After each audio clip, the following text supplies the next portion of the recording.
Good afternoon and welcome to Carnegie Europe's conversation with Sir Robert Cooper on the occasion of the publication of his latest book, The Ambassadors, Thinking About Diplomacy from Machiavelli to Modern Times, which is edited by Weidenfeld and Nicholson. It's an intriguing book, absolutely fascinating and quite unique because it's not a history, it's not a theory of diplomacy. Robert writes that history happens in fragments. I like to think of this as a collection of portraits selected on the basis of Robert's desires and wishes, and maybe he can tell us a little bit more about it. But through the stories and the portraits of these extraordinary protagonists, whose work actually brought about important historical change, we get a glimpse into what the art of diplomacy is. And Robert, at the end of the book, says diplomacy is an art and not a science. And in doing this, we also read some very exciting historical fragments. The characters range from Machiavelli, as the title suggests, to a number of French characters such as Mazarin, Richelieu, Talleyrand, and then moves into the 20th century with some classic characters, George, Kennan, Bevin, Marshall, but also Kissinger, of course, but also Jean Monnet, Adenauer, Brandt, and Kohl. And then there's also space dedicated to the diplomacy of small countries, which I thought was fascinating, and also to diplomats and how they dealt with the Holocaust. So it's really a wide-ranging collection of stories. And what really comes about is how what makes a good diplomat. And I'd like to start from this, Robert. What makes the perfect diplomat? Well, people used to write books about this in the kind of 16th century, 17th century. My conclusion on reading what I'd written was there's absolutely no telling. These people, you couldn't have a more different group of people. I'm rather struck by the fact that most of them, this used to be an aristocratic profession, but not that many of them are aristocrats. Talleyrand is an aristocrat. Richelieu, up to a point, this came from a good family. Mazarin is actually petit bourgeois, really, or his background is. He made his career through the Vatican. He came from nowhere. Others, again, Monnet, who is one of the others I find very brilliant, didn't come from anywhere. Kissinger, the child of German refugees. These people come from anywhere at all. What distinguishes them? There's one characteristic that's hard to convey, which is when you're dealing face to face with people, the ability to establish a rapport, the ability to read other people, to understand what it is. It's kind of obvious, but that I observed. It's hard to pinpoint that in people in the book. I observed it very much in Javier Solana and Cathy Ashton, who had a much better sense of the people they were dealing with than I ever did. I understood the policy, they understood the people. Well, they understood the policy too.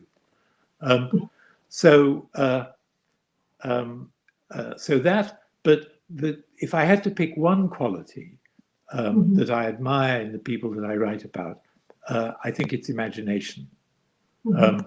To be able to imagine a future which is different from the present, and then to find a pathway to it. I think that's what the best diplomacy is about.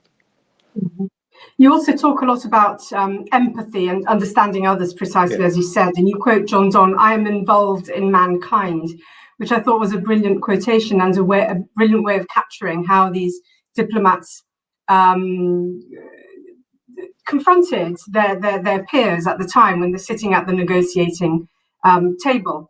But there's another thing that emerges another theme that emerges throughout your book, and that is the role of chance. Obviously, with Machiavelli, that's the goddess fortune, but also in other moments as well. Let me just quote. The birds circled overhead seemingly endlessly, and then suddenly they land. And this comes across very visibly with Talleyrand, who didn't have necessarily a view of the future, but he knew how to seize the moment and the opportunity to pursue what he thought was right. Can you elaborate a little bit on this theme of chance and the role, of course, of individuals in history? Well, one of the things that I really like in Machiavelli is that he, although in a sense he's the first he's a political analyst, and he's, you could say, the father not of political science or political thought, is he says, well, 50% of our lives is settled by fortune, and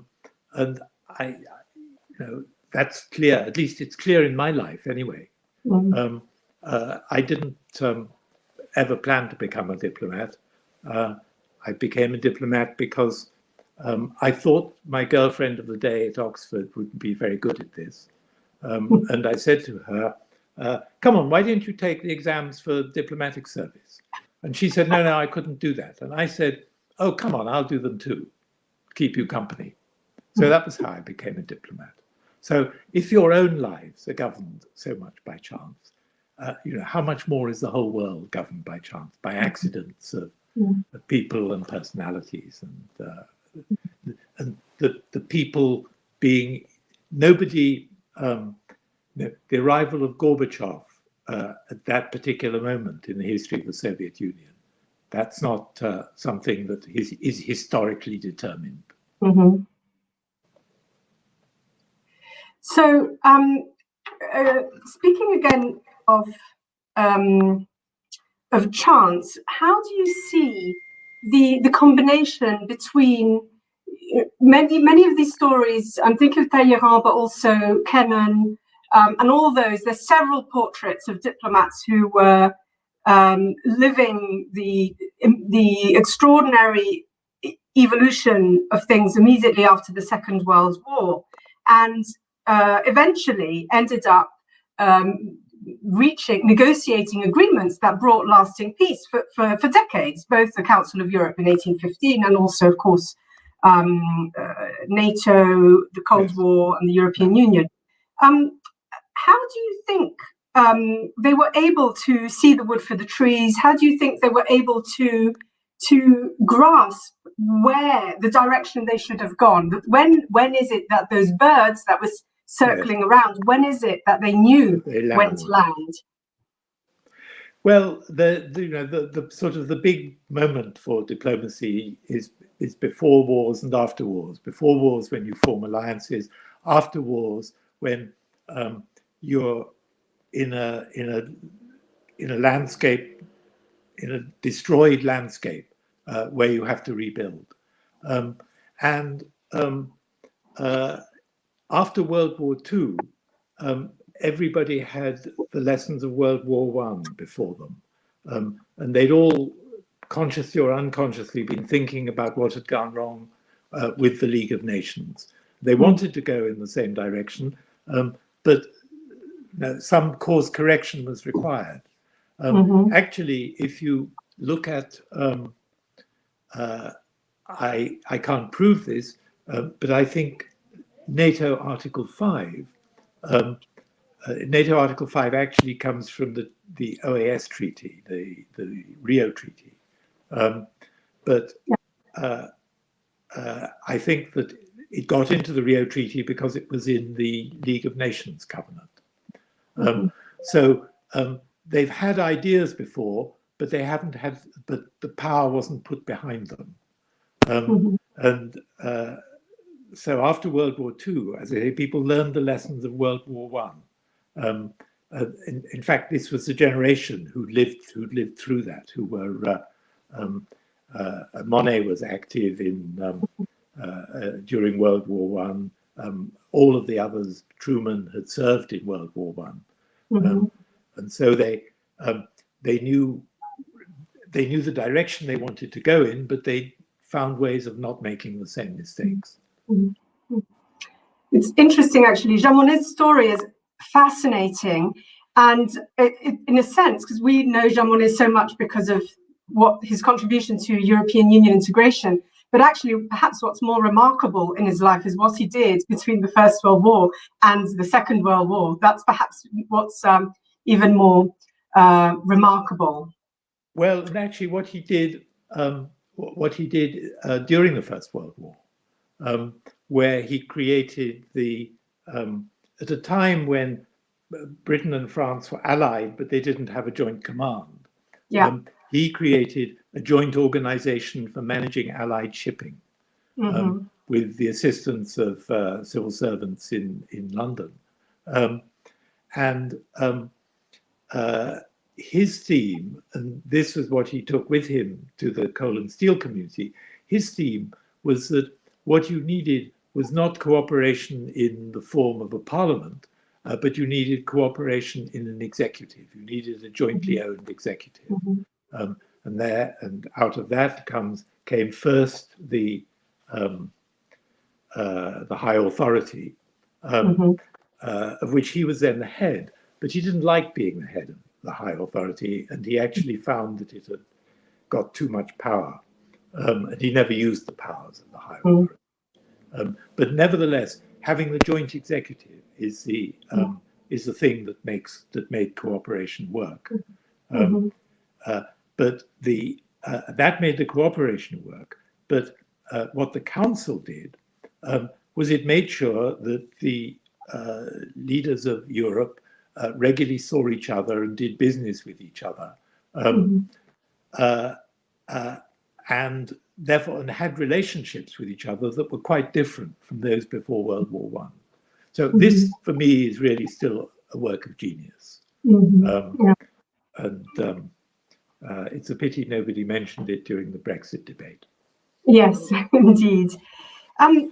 This book also resonates very much with contemporary affairs. So I'd like to turn to that. But before I do so, I omitted to say to our public that they can also ask questions and comments through the chat function or through Twitter, and we will receive them on our screen. So please do not hesitate to take this opportunity. And let's turn a bit more to current affairs. As I said, many of the comments you make resonate, and there's one part of the book about George Kennan and the famous long telegram. It just felt so relevant today, and I don't want to draw parallels as to whether we are entering a new Cold War, but one thought that came to my mind is how useful it would be if our political leaders today had those sorts of insights and understanding and relationship with the Soviet Union and the Russian people as George Kennan, and in particular, which is quite unique because he loved Russia, Russian literature, the Russian people, but he was very sober in terms of his political accounts of what the Soviet Union as a regime was about. And one thought that came to me was that political leaders today could really benefit from these kinds of insights in dealing with authoritarians. I was wondering whether any thoughts came to your mind about this, and whether you have any comments as to how political leaders are dealing with authoritarianism today. Well, first of all, I think actually everyone would benefit from reading the long telegram every now and then, because it's got so many things in it, and even if Soviet Union in 1950 is completely different from China, even in it, the way in which he analyzes it and looks at it is very good. And his final remark in the long telegram, where he says, it's no good having a strategy for dealing with the Soviet Union if we end up imitating the Soviet Union, as indeed, in a small way, the USA did when McCarthyism took over and they started acting irrationally. But so first, I think the long telegram is a demonstration of what a really good diplomat does. ideally, you have someone like Kennan. There must be people who love China. Ideally, you want somebody who really loves China and China's culture and admires China, but also sees its faults. And those are the people that I hope we have some of them on the ground in Beijing. But secondly, the other thought that, but then I also come back to the last thought in the long telegram, which is the basic message of the long telegram is don't think you can change the Soviet Union. Wait for it to change. Try and avoid antagonizing it. Try and keep your own system in working order. So, I think containment was, and keep people who are at risk from the Soviet Union safe. Don't encourage the Soviet Union to expand, but wait, let them change. That's interesting you say this, because that's the second thought that came to my mind when reading George Kennan, but also other chapters, including the chapter on Denmark and Finland as small countries and how they can manage their diplomacy. And that's the centrality of democracy. And you argue in various moments in the book that it's absolutely vital to keep democratic reform alive. Yes. Well, if you ask which bit of the book did I learn most from in writing it, because you learn a lot by reading books, but you learn much more by writing them. And it's actually the chapter on the two small countries that left a big impact on me, because the question of how you survive when you're Finland between Germany and the Soviet Union, and when you're Denmark on the edge of a European continent dominated by Germany. It's a really important question. And in the case of both countries, how they survived above all was by creating a very solid democracy. Remarkable in both cases, remarkable in Denmark because it was done as an act of policy. The Social Democrats said, we're too weak to defend ourselves by having a big army, and it'll actually just get us into trouble. We must defend ourselves by having a really united country. I think that was actually a piece of brilliance, and they did it too. And Finland, they were united in the end by the war, by the Winter War, having been divided, having had their own civil war before. They were brought together by Russia, which enabled them to survive after the war. But thanks there to some very skillful diplomacy as well. The other thing I wanted to convey in the book was how exciting the profession of diplomacy is and can be.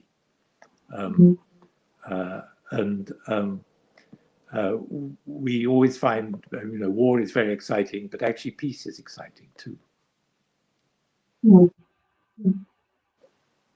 I have a question, but I'm on this actually, on peace, but I'm going to save it for later because we have, first of all, because plenty of questions are coming in from our public, from our audience, but also because we have the opportunity of bringing in a former colleague of yours with whom you've worked very, very closely, who's a Carnegie Europe scholar. That is Stefan Lehne.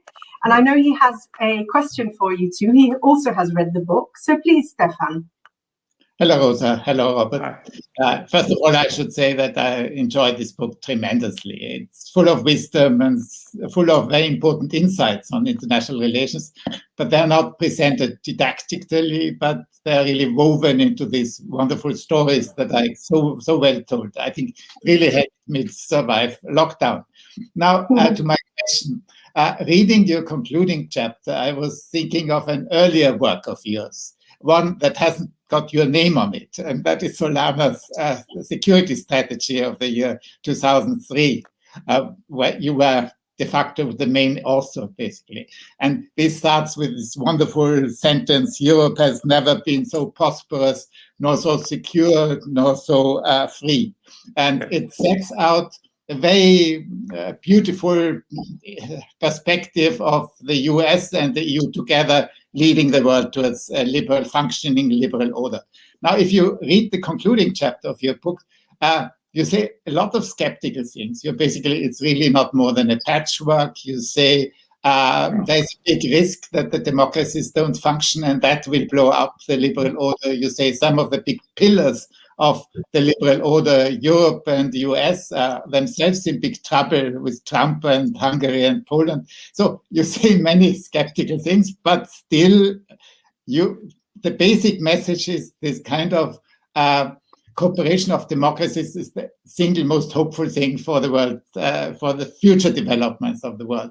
And there are some people who take a very different view of this. I've read a very interesting article quite recently by Richard Haas and Charles Kupchan about the new concept of powers, where they say basically the situation that we have right now resembles very much the 19th century European situation. You have a number of big powers, and the only hope for the world is basically the kind of cooperation between these powers, confronting the challenges somehow through cooperation, very similar to the concept of Europe of the 19th century. And I just wonder, there is, in my view, there is some truth to the fact that the situation, there is a certain parallelism between what we have now in the 21st century and what we had then. And would you say that there is any kind of hope in looking into this kind of concert approach to steering international politics? Well, the real concert of Europe didn't last very long. The concert of Europe that was formed at the end of the Napoleonic Wars, or that in the end it was the coalition that won the Napoleonic Wars, plus France, brought together at the Congress of Vienna through the cleverness of Talleyrand partly, and also in a way through the strategic necessity if you couldn't have a European system that didn't have France in it. And there is, I quote a bit of a letter from von Gentz, in which he says, the present system is working extremely well, but if this system breaks down, because no European country can remain isolated, they will find themselves in all kinds of new alliances, reconciliations, dislocations, etc., etc.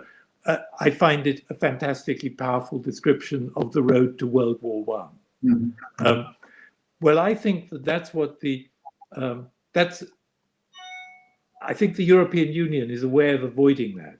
It ensures a relationship between all of the countries, which is not based on alliances and secret treaties, but which is based on often rather boring day-to-day meetings, so that at least they know each other, and they're not dealing with each other all the time as hostile powers. It's not. This isn't. We know well enough that this is not such a wonderful. This is not the millennium, the European Union, but at least the countries all see each other every day, and they can't make the mistakes that you read of 1914, where the mistake was that you couldn't get them together to sort out what was not a difficult problem, really, how to deal with the assassination in Sarajevo. So I don't think we ought to be pessimistic. I do think, though, that the question of democracy is quite important, because I don't think that democracies cooperate well. I think democracies, because they're used to making compromises internally, can make compromises externally. I don't think they cooperate that well with authoritarian systems.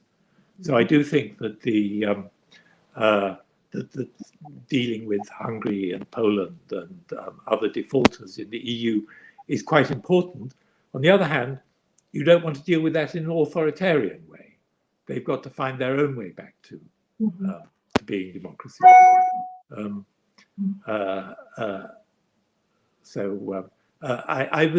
I think, if you ask me one of the things I learned in the book, because I sort of reread Machiavelli again, is I discovered that Machiavelli, who'd spent most of his time as a diplomat negotiating to try and get Pisa back by force to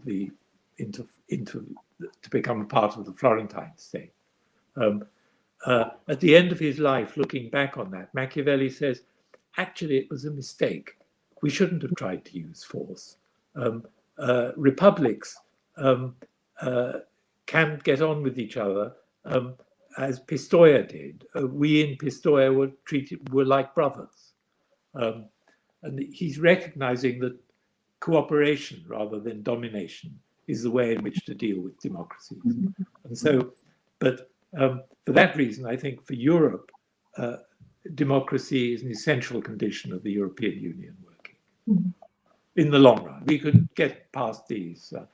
Then, of course, there's the difficult job that you and I and Javier and Cathy Ashton had to do in bringing the democracies together in a single, sensible external policy.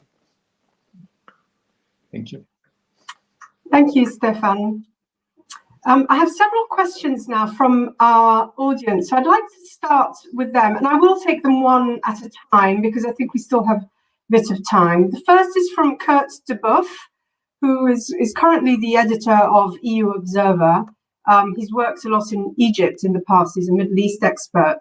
And he asks, are there diplomats who played an important role in diplomatic history without being backed by a powerful state? Well, my first thought is, and I'm not enough of an expert on the UN to give you the right answer, but there are people, some of whom we probably haven't heard of very well, who have helped settle problems working for the UN. The UN is not a powerful state.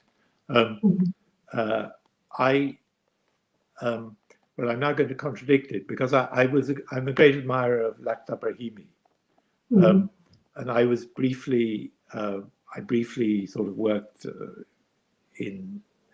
I was involved in Afghanistan at the time when he was running the conference in Bonn. A very, very clever, very modest man, but so he didn't have. Representing the UN, not representing a powerful country. On the other hand, I do remember the moment when I first went to see him to talk about Afghanistan. He'd been UN envoy for Afghanistan for a long time before, but had given up. And he suddenly came back in to do it again. And suddenly you could feel life in him. He knew he was onto something now. Why? Because he had the US behind him, because the US wanted Afghanistan solved. And that meant he was no longer just somebody working for the UN. He'd actually got muscle behind him. So I immediately start with the UN, but actually UN envoys also need to have some kind of power behind them. Yeah. But sorry, can I give a second answer? The second answer is in chapter whatever it is in my book. The diplomats in Finland and Denmark who did a fantastic job for their country. Paasikivi, who a strict realist, who handled Russia brilliantly during and after World War II.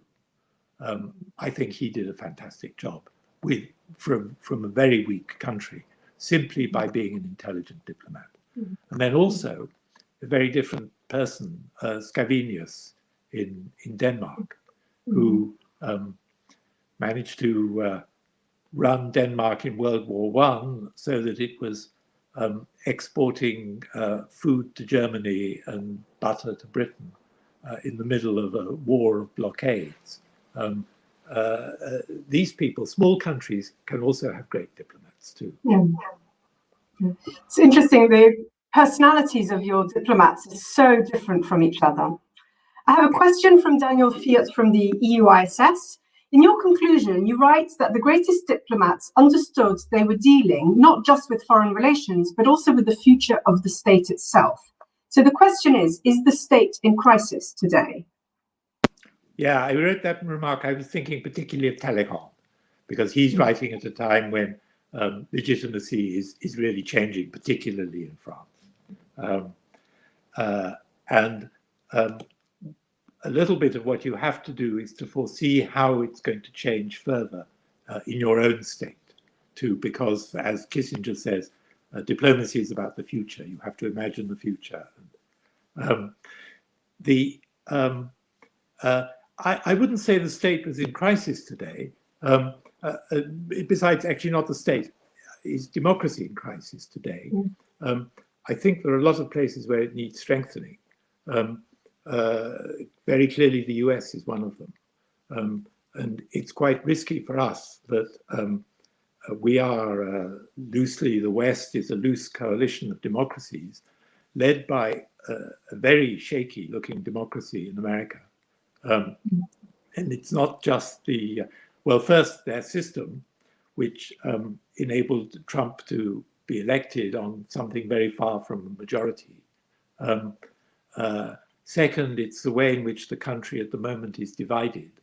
And then thirdly, even worse, you have voter suppression in places like Georgia, and indeed they're trying and exclude as many as they can of minorities from voting in Georgia and Alabama at the moment. So I'm sure that Biden is very conscious of these things, and they'll try and do something about it. But democracy is under threat in the USA. And I even include a little annex in my book saying how democracy in Britain can be improved. Because what do we have in common with the USA? The answer is we have first past the post, which is a really lousy electoral system. So actually, even the technical details of how democracy works matters. You need democracy that people allows people really to feel that they own the country, and that they have a real interest, that they have a real stake in it, and they have a real voice in it. I'd like to move on to the next question, which is actually about the External Action Service. I mean, you joined it at the beginning, and it has just had its 10th anniversary. So an assessment of the External Action Service, but also what is the future of European diplomacy, in your view? Well, all I can say is that from my experience of the External Action Service was that it was a fantastic body. I've been a British diplomat for a long time before.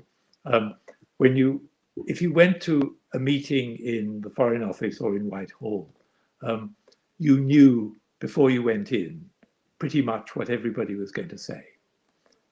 My rule was that in any meeting, what was it? I had two things you could always say that were sure to work. I can't remember what the first one was. The second one was, we must consult the USA.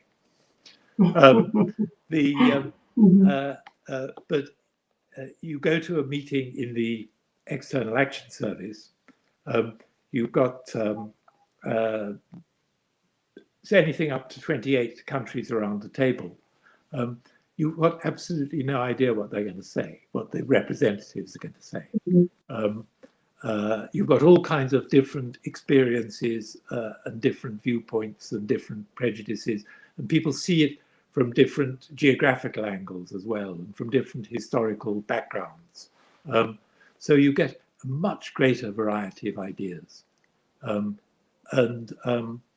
Now, what is a challenge is to try and make sense of those, but and then there's a big challenge to bring the council together around a sensible policy. But first of all, it's much more fun. And you do have, because lots of people from small and medium-sized countries would rather work for the EU than for their own country, You do have some very, very good people. So the potential is enormous. But you have the challenge of the council, of bringing it together, creating the right atmosphere in the council so that people really want to agree, think that they can agree. So I think the External Action Service is a really great idea. But it needs, but you need to liberate all of the talent that there is. And there's real talent. There's fantastic people, fantastic young people too. Heather Graby, the director of the Open Society European Policy Institute, also has a question. Who would you rate as the greatest statesman of your time as a diplomat? Well, I kind of go to my book because, I mean, I'm a big admirer of Willy Brandt, for a start. I think that the Brandt-Barr double act is a masterclass in diplomacy. I'm a pretty fair admirer, actually, of my two bosses, Javier Solana and Cathy Ashton. Javier Solana, very experienced, and came into the job with a lot of prestige, having been NATO Secretary General, and went immediately into dealing with the Balkans, which, while not a success nothing's ever a complete success in diplomacy, still has been one of the better things that the EU has done, with Stefan, of course, working in that. Cathy, who had absolutely no experience in diplomacy, when she discovered what it was and understood that it was about dealing with people and working out what they wanted and how to get them to agree with what you wanted, she was fantastic. A real ability to understand people and understand their motive and sympathize with them. So, but the greatest diplomat of our time, I need a little bit more thought than that. And as I say, there are people like Lakhdar Brahimi that I respect very much too. So, bad question for me. Sorry, I need more time, Heather. I have another question, which again, I think, forces us to think, you in particular, you've looked so much at the past and the comparison with the present. Is being a leader today more difficult due to the increasing contestation of politics? In other words, with such high levels of scrutiny and social media influence, could any leader create the ECSC today? And I'm afraid I don't know the author of this question. Yes, no. I do think it's become more difficult, and I sometimes think about our system. The trouble is that the life in politics today is potentially so unpleasant that you have to have a kind of world-beating ambition, even to want to be in politics. Is this really the way to attract the best leaders that we can get? To have people who'll do anything to get into power and suffer any ignominy, take all risks and so on to get power? Is that really the best way to choose statesmen? So that's why I think, so if we do have ever get to have, some kind of concourse of democracies, what they ought to discuss is how can we make democracies work better? Because the problem with democracies, I think anyway, problem with democracies is that the things you have to do to get elected are so different from the things you have to do when you're in government. Normally, if you want somebody who's going to be an engineer, you give them an examination in engineering.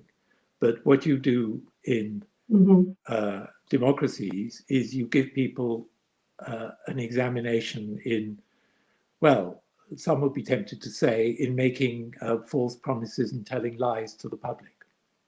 And do you want those people to govern you? Of course not.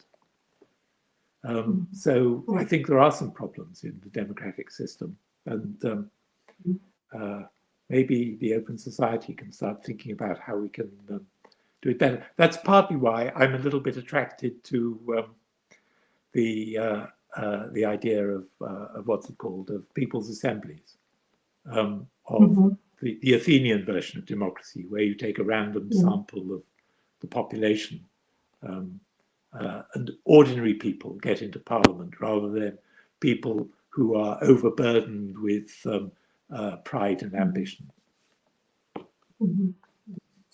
I have another question, which actually refers to some of the work that you did when you were at the External Action Service with Cathy Ashton about the agreement between Serbia and Kosovo, because it's last week it was the 8th anniversary of the Brussels agreement on that.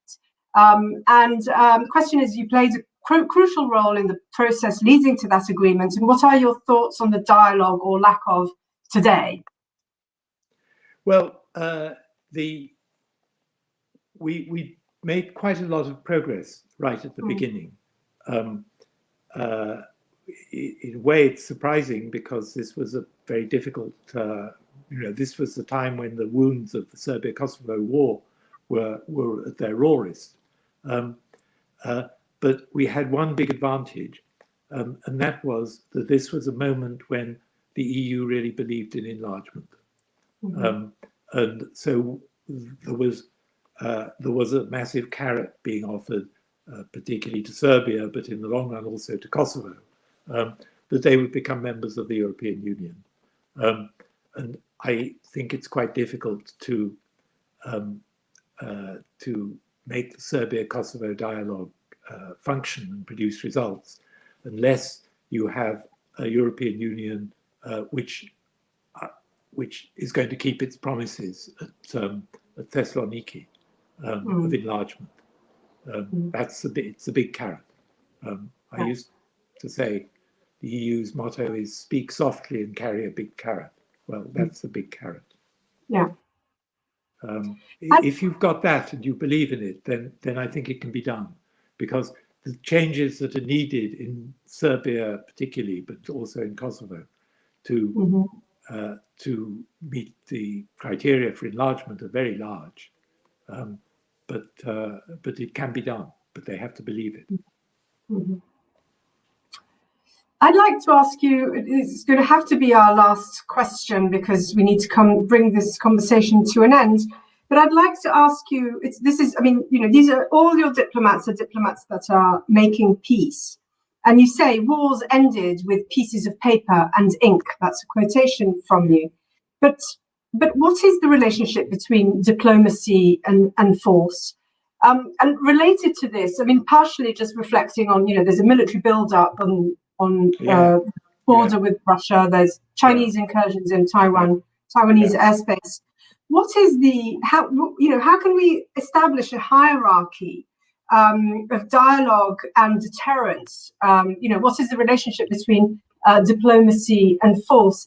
And you yourself mentioned Denmark and how it was trading with both Germany and Britain. So, maybe I'll throw into this question also, what can other tools bring about to the diplomatic toolbox? Well, the best tool is that, whatever the options are, there's no doubt that war is the worst option. And there must be ways of finding solutions which are better for the two sides than war. What they are, I don't know in these circumstances. I also find the build-up of the Russian troops around Ukraine alarming. And you ask yourself, well, maybe NATO countries should be putting some forces into Ukraine just to make clear that this isn't going to happen again. And yet, if that happens, what kind of war are we in then? But there must be, if there is a war, everyone will lose. there must be a way of sorting it out in advance. I don't know what the answer is, but it requires, and this is the problem of kind of, you know, playing games of bluff. The problem is that the bluffer may win, which is bad, or second, the bluff may be called, and that may be worse. So I don't know. Each situation is different, but we ought never to allow ourselves to get to this situation. I do. I mean, I do think that we ought to understand that we can't change the way other countries are governed. They can only change that themselves, and the way to get them to change. And as you see, I think democracy is critical.